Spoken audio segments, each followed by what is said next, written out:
안녕하세요. 아이들이 어려워하는 수학, 별표 치는 수학만 쏙쏙 골라서 풀어주는 별표 타파 별타쌤 박지영입니다. 자, 이제 막대 그래프 단원 들어갔어요. 그리고 마지막 규칙으로 이제는 1학기가 끝나게 되는데요. 막대 그래프 사실 어머님들이 되게 어렵지 않다고 많이 생각하시고 중요도에서 떨어진다고 생각하시는데 막대 그래프는 사실 실생활에도 많이 통계학에도 되게 중요하잖아요. 그래서 실생활에서 되게 많이 쓰이고 사회, 과학 분야에서도 좀 쓰이는 부분이 있기 때문에 좀 잘 그래도 습득을 해놔야 된다고 보고 있습니다. 그래서 막대 그래프의 특징이나 뭐 여러 가지 그리는 방법에 대해서 같이 한번 보도록 하겠습니다. 자, 이제 교과서 분석 들어왔는데요. 자, 막대 그래프 언제 우리가 딱 갑자기 튀어나온 건 아니죠. 2학년 2학기, 뭐 1학년 때도 분류를 공부했고, 2학년 2학기 때 표와 그래프, 그리고 3학년 2학기 때도 그림 그래프가 나왔어요. 그리고 4학년 1학기 때 막대 그래프 나오고요. 4학년 2학기 때 꺾은 선 그래프 나와요. 그리고 중학교 1학년 때 이제 확률과 통계로 히스토그램 나오기 때문에 그게 쭉 연관관계가 있다고 보시면 될 것 같습니다.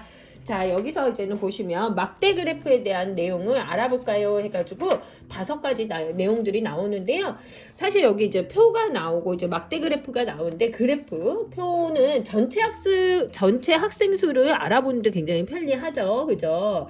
그리고 여기에 있는 조사한 내용을 그래프로 그리는 방법은 가장 많은 학생들이 좋아하는 거, 뭐 가장 자료가 양이 많은 거, 그거를 눈에 쉽게 이제 습득할 수 있다는 게 가장 큰 장점이고요.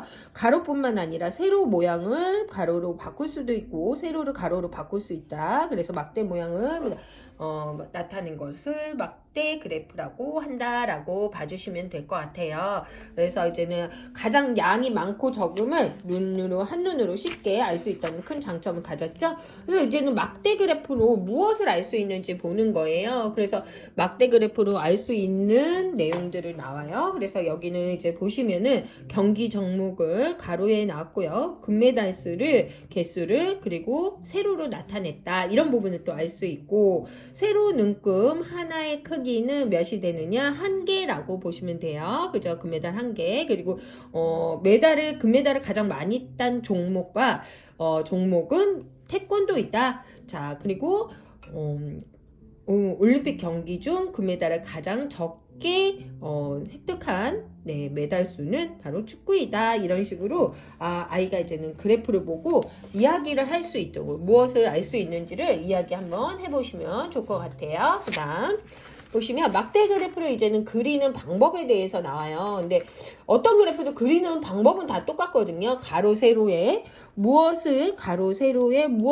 할지를 먼저 정하고 나서 그리고 여기 나왔네요. 그죠? 가로 세로에 무엇을 정할지를 하고 그 다음에 눈금 한 칸의 크기를 두 번째 정해요. 그 다음에 조사한 것을 막대 그래프로 그리고 완성하고 그 다음 마지막은 제목을 쓰는 거예요. 근데 사실은 제목을 처음에도 쓸 수 있거든요. 근데 이제는 학습에 있어서는 제목을 가장 나중에 쓴다라고 공부를 하게 됩니다. 그래서 자, 보시면은 이런 식으로 가로 세로를 바꾸어서도 그릴 수 있다는 건 나오고요. 자료를 조사하여 막대 그래프를 그려볼까요? 그랬어요. 자, 조사한 자료를 정리를 하고요. 여기에서는 이제는 아시겠지만 조금 표시를 다르게 해주셔야지 틀리지 않아요. 그래서 실수하지 않는다. 그렇게 보시면 될 것 같고요. 이 조사한 결과를 그거를 뭘로 했다? 표로 정리를 했고 이건 조사한 내용, 표, 그 다음에 그래프 이런 식으로 막대 그래프까지 그려보았습니다. 자, 그래서 여기는 또 아이들이 어려워하는 것 중에 뭐냐면요. 이거를 꼭 축구를 여기 할 필요도 없어요. 가장 적은 순서부터 쓰기도 하거든요. 그것도 틀리지 않다는 이야기를 조금 해주시면 좋을 것 같아요. 자, 그 다음에 이제 막대 그래프로 이야기를 만들어 보는 부분이 나오고 있어요. 그래서 여기를 이야기를 읽고 막대 그래프를 먼저 만들어 보고 반대로 막대 그래프를 그려보고 그 다음에 이야기를 완성하는 것들이 나와 있죠. 그래서 가로에는 종목을 쓰고 세로에는 점수를 쓰고 뭐 이런 부분을 먼저 보고 세로 눈금 한 칸에 어느 정도를 나타낼지 그리고 여기에서 이제는 어떤 점수가 어떤 리듬 체조 종목 중에 어떤 부분에 가장 점수가 좋았는지 어떤 부분에 점수가 잘 안 좋았는지 그런 내용들이 좀 나와 있으니까요. 네, 그렇게 해서 봐주시면 좋을 것 같아요. 그리고 여기서는 사실 소수가 나와요. 네, 소수가 나오기 때문에 아이들이 조금 어려워하는 부분이 있는데요. 네, 우리 다시 봤던 공부했던 3학년 소수 한 번 더 아이들이 생각할 수 있으면 좋을 것 같습니다. 그래서 이 막대 그래프를 보고 안 내용을 여기 이렇게 적어보는 내용 나와 있죠. 그래서 가로와 세로에 어떤 내용이 적혀 있는지 막대 길이가 가장 긴 것과 가장 짧은 것을 찾아보면 이야기 쓰는데 그렇게 어렵지는 않을 것 같아요. 그래서 이야기까지 말씀을 드렸고요. 그 다음에 나오는 부분이 바로 규칙 부분 나오죠. 네. 네, 규칙 찾기 나와요. 그래서 규칙 찾기 같은 경우는 사실은 아이들이 조금 재밌어하는 단원이기도 해요. 그런데 이제는 만약에 이거에 대한 좀 경험이 없다 그러면은 굉장히 난감해할 수 있어요. 그래서 수 배열표나 실생활에서 변화하는 수의 규칙을 좀 찾을 수 있다는 거 그런 것들을 이야기해 주시면 좋고, 도형이나 실생활에 변하는 모양의 규칙까지 나올 수 있는 거, 그리고 계산식 배열 이런 식으로 나와 있어요. 그러니까 수의 배열, 도형 배열, 계산식에서 규칙을 찾는 거 이렇게 세 가지 종류로 나와 있습니다. 자, 수의 배열에서 규칙을 지금 먼저 찾는 것들이 나와 있어요. 이건 한 2가지 정도가 나와 있는데요.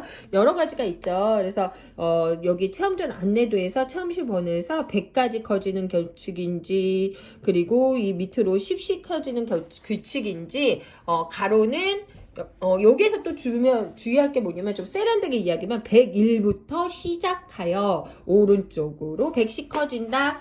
자, 세로는 101부터 시작하여 아래쪽으로 10씩 커진다. 그리고 이쪽으로 이제는 나중에는 이런 문제도 나와요. 여기에서는 이 방향 이런 식으로도 나오거든요. 그래서 이런 부분을 같이 조금 공부를 해주시면 좋을 것 같고,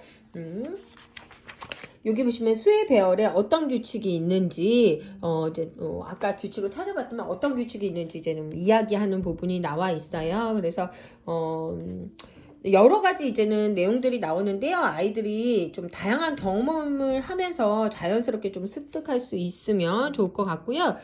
수의 규칙 같은 경우도 이렇게 많이 어려워하지는 않는 부분이 있어요.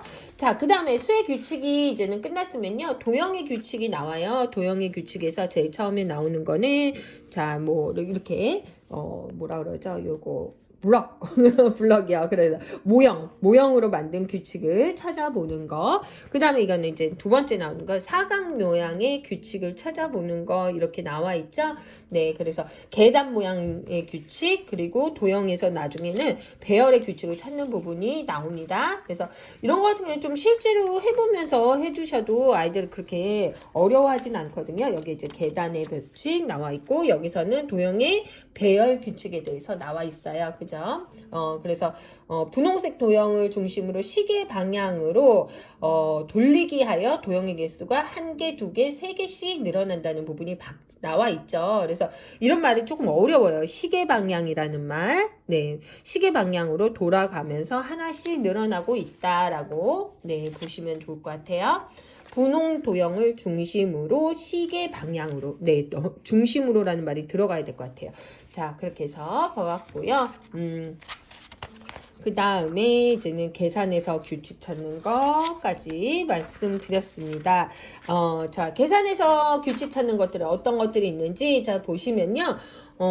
이거 같은 경우는 여러 가지 내용들이 나와 있지만, 요 내용 같은 경우에 덧셈식 가운데 수가 1씩 증가하고 있죠. 가장 가운데 수가 1씩 증가하는 이야기가 나오는데요. 계산 결과는 덧셈식 가운데 수를 2번 곱한 거랑 같은 거예요. 그죠? 요거 같은 경우는 2 곱하기 2, 여기는 3 곱하기 3, 여기는 4 곱하기 4, 5 곱하기 5, 6 곱하기 6이 된다. 그래서 나중에는 이제 5째까지 나왔지만 6째 곱셈식까지 좀 예상하는 부분이 나왔어요.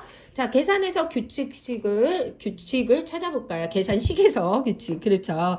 자, 그 다음에 여기서 규칙 찾아보면은, 네, 단계가 올라갈수록 일이 한 개씩 늘어나는 수를 2번 곱하고 있죠. 그래서 계산 결과가 이런 식으로 올라갈수록 자릿수가 2개씩 늘어나는 부분을 공부하고 있습니다. 그리고 각 가운데 있는 수는 어떤 숫자일까요? 단계의 숫자죠. 네, 여기가 둘째면 얘는 2, 셋째면 3 이런 식으로 되고 있어요. 그래서 이 부분을 좀 재밌게 아이들이 보는 것 같아요. 그래서 가장 중요한 건 좀 여섯째나 일곱째도 예상할 수 있게 해주시면 좋을 것 같아요. 그 다음 보시면 이제 나눗셈에서 규칙 찾는 부분까지 나와 있습니다.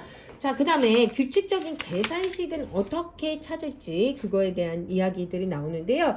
여기서 달력에 대한 계산식들이 나와요. 그래서 달력에 대한 계산식들을 좀 많이 나와 있는데 아이들이 이 달력을 많이 이렇게 접해보질 않았거든요. 그래서 그런 부분을 좀 접해주시면 좋을 것 같고 여기서 제일 어려워하는 경우는 뭐냐면 이렇게 세 수가 연달아 나왔을 때 가운데 수 곱하기 3이라는 거 이런 것도 조금 애들이 생소해하고 있어요. 그래서 그런 부분을 좀 공부해 주시면 좋을 것 같고 또 어떤 부분 어려웠냐면 여기에서 예를 들면 8, 9를 더한 수는 8 더하기 9를 더한 수는 이 밑에 있는 수를 2개 더한 수에서 몇을 빼면 된다? 14를 빼면 되죠. 7을 해서 14를 빼면 된다. 이런 부분도 좀 신기하게 생각하는 부분이에요.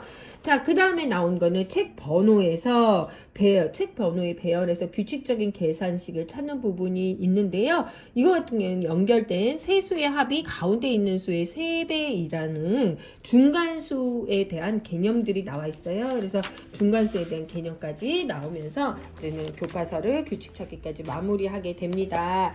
자, 그래서 교과서 저랑 한번 쭉 훑어보았는데요. 4학년 1학기 사실 조금 어려운 단원이에요. 4학년부터 본격적인 이제는 수포자가 드러나기 시작하는데요. 어머님들이 조금 교과서를 알고 아이가 어느 부분에서 어려운지 좀 캐치를 하시면 좀 더 어렵지 않고 무난하게 진행하지 않을까 생각합니다. 자, 이제 5학년 교과서 분석 들어가도록 하겠습니다. 다음 시간에 만나요.